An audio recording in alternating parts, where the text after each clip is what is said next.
Pemirsa, pada hari ini kita mengenang kembali setahun lalu ketika Italia memutuskan untuk melindungi warganya dengan menerapkan zona protetta atau zona perlindungan dan melakukan karantina untuk mengantisipasi wabah COVID-19.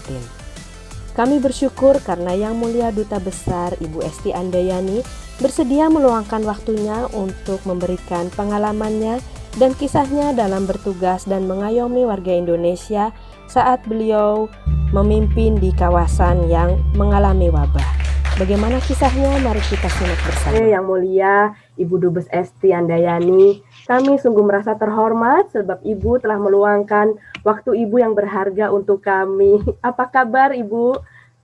Alhamdulillah, terima kasih Mbak Rizka. Senang ketemu Mbak Rizka lagi, kelihatan segar. Iya Ibu, jadi pada kesempatan kali ini Ibu berhubung Italia juga dalam 1 tahun terakhir dalam kondisi istimewa ya Ibu ya. Kami ingin mendengarkan dan menyimak pengalaman dan tantangan yang Ibu hadapi dalam menjalankan tugas dan mengayomi kami di Italia ini Bu. Pengalamannya ya, Iya, gimana? Waktu itu sebetulnya memang situasinya kalau kita ingat tahun yang lalu ya, saya masih ingat kita ke Milano khusus untuk menghadiri Milan Fashion Week. Waktu itu ada seorang anak muda desainer untuk tampil di Milano tahun 2019. Luar biasa pulang dari sana, saya kan kurang sehat sebetulnya, batuk-batuk gitu kan. Di kereta itu waktu saya batuk-batuk, saya langsung minum obat supaya tidur, supaya nggak batuk. Karena saya khawatir sekali, saya udah dengar berita-berita kalau ada yang batuk diturunin. Betul. Tapi kemudian saya sadar ketika saya terbangun, di gerbong saya itu kosong bener loh Bu, Mbak Rizka. Mengerikan sekali, tapi alhamdulillah tiba. Dan kemudian saya dengar justru di Milan kan lockdown kan, betul, bukan istilahnya nggak lockdown. Betul, salah satu kota Milan, iya betul. Ya, ada beberapa di utara, ada 10 wilayah gitu, betul. Termasuk di Milan. Terus kita bersyukur sudah tiba di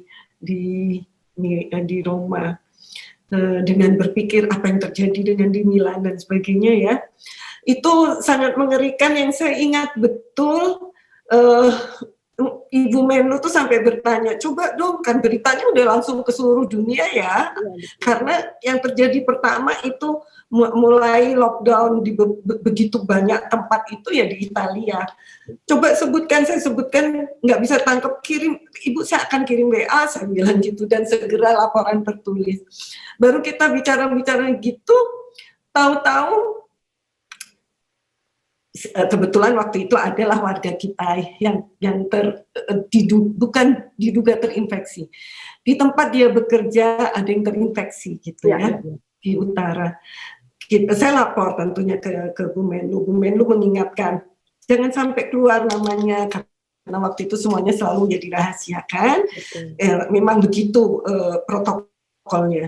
Jadi enggak Bu, tapi tolong dibantu, apapun kita bantu, kita beritahu dan sebagainya. Baru kita membantu dan setiap hari melaporkan ke Ibu Menlu pada hari yang sama, tanggal 8 atau 9 saya tidak ingat. Saya mengatakan Ibu, mulai besok ini baru aja Perdana Menteri menyampaikan kita akan lockdown. Di mana? Di Roma. Tidak di Roma Ibu, seluruh Italia. Masa? Betul, sampai bilang gitu, tunggu sebentar ya, gitu. Rupanya beliau itu kan kalau di sini malam hari, di sana itu adalah sudah selesai subuh. Iya. Ya, beliau langsung buka TV, kaget rupanya di CNN beritanya juga sudah itu, totally lockdown. Ya. Nah itu memang kemudian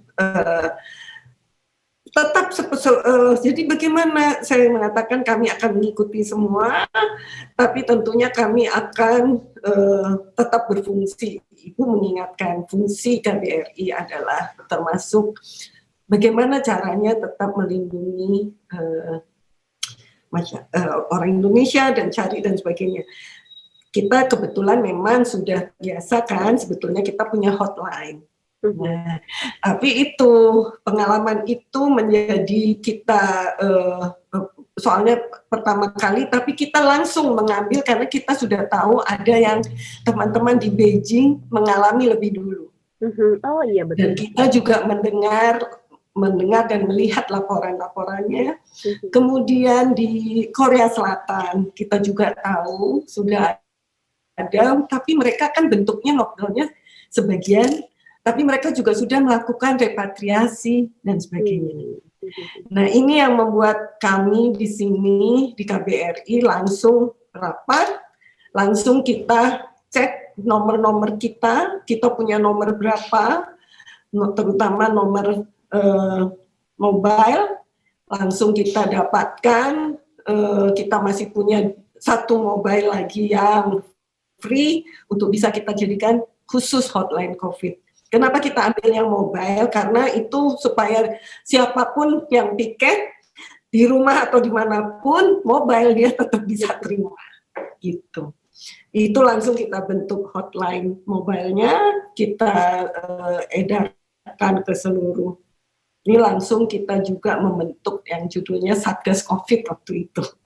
Di KBRI kita assign satu ruangan khusus untuk melihat data dan sebagainya. Dan di sini ada keuntungannya Mbak Rizka, karena kemudian kita mengecek lagi data WNI kita. Oh iya betul, jadi recheck ulang ya Bu. Dan Italia unik ya Bu. Jadi cek ulang dan kita, kenapa? Ya, dicek ulang dan kita unik karena ada warga yang inland dan ada yang di kapal ya Ibu. Dua-duanya harus dicek betul ya Ibu. Jadi bisa ketahuan juga teman-teman yang belum mendaftar ulang, terus lalu kemudian ada ini khusus juga kan sebetulnya untuk yang secara online mendaftar itu banyak yang belum, dan memang harusnya kita menjadi tahu bahwa proses itu harusnya dilalui dan belum ada yang belum, banyak yang belum gitu-gitu. Itu menjadi kita paham. Ada yang sudah misalnya WNI yang kemudian sebetulnya sudah menjadi warga negara juga kita belum tahu gitu, tapi kemudian menjadi tahu. Jadi ini semacam blessing in disguise gitu, bahwa kita menjadi punya semua data, kemudian tentunya kita mendata tidak hanya yang di Italia, tapi juga yang di berbagai negara lain yang menjadi daerah akreditasi kita. Dan pada saat itu memang ada instruksi segera suruh pulang. Kita bilang suruh pulang bagaimana, mereka justru sekarang nggak boleh keluar gitu kan.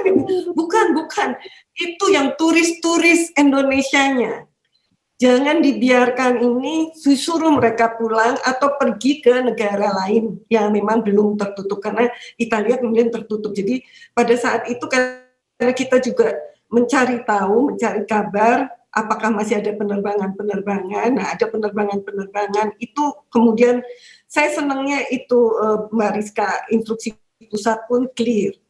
Yang bukan penduduk segera saja ini. Jadi ada orang yang baru datang, kita tahu mereka baru datang, bahkan waktu itu ingin menginap di Wisma, kita beritahu, kita beri penampungan 2 minggu. Sebetulnya dia akan pergi kemana-mana, kemudian dia memang cek ke airlines-nya, sudah tidak, bukan cuma ke airlines, ke turnya itu, Venezia, apa semua kan kemudian memang sudah tutup. Bagusnya mereka dapat ini, bukan cuma voucher, tapi penggantian kembali uangnya. Saya senang waktu itu. Saya senang waktu itu beberapa seperti itu. Kemudian ada anak-anak yang lagi kayak AFS itu loh. Oh iya, summer school ya. Dan ya. itu ada di berbagai tempat di Italia. Saya baru tahu bahwa mereka nggak lapor, Mbak Rizka. Dan ini kemudian saya tegur. Kalau panitia di sininya sering memberitahu. Kalau nggak panitia di sini nggak memberitahu, kami tidak tahu loh, Mbak Rizka.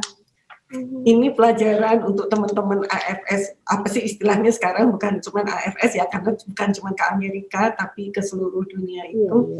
Untuk selalu tetap kontaklah KBRI ya, in case kejadian seperti itu, kita bisa bantu, dan syukur alhamdulillah kita bantu Mbak, kepulangan mereka.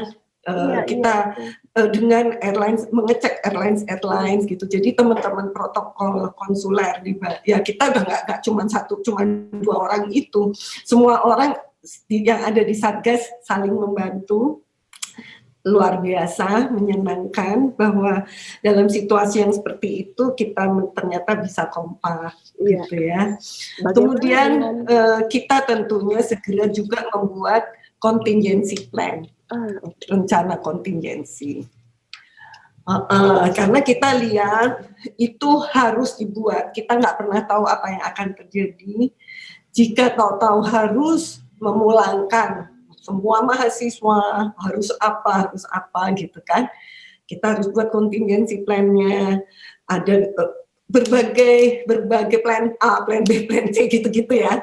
Karena siapa yang bisa stay, lalu siapa yang harus didulukan pulang, itu kan harus dipikirkan. Oh itu rame Mbak, itu rapatnya bisa. Dan beda-beda ya Ibu, ada pekerja, ada turis, ada siswa ya Ibu ya, itu termasuk dalam. Dan pekerjanya ada yang di kapal pesiar kalau tidak salah, dan kapal ikan itu juga. Ada yang di kapal pesiar, ada yang di kapal ikan, ada yang di ini. Wah itu betul-betul menjadi kita menjadi sadar bahwa